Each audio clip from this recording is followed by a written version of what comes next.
Hello and welcome to our channel. In this video, we will learn how to draw a honeybee. Honeybee are very important creatures.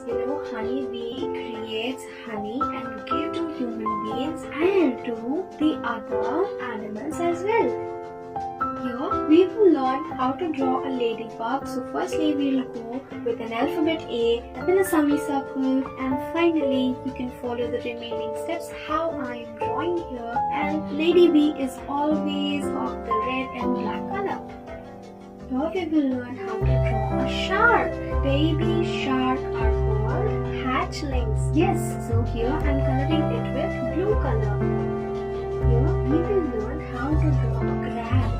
Where the crab are, how the crab lives. The crab lives near the ocean or the seas, and it is always in red color. Thank you for watching our video.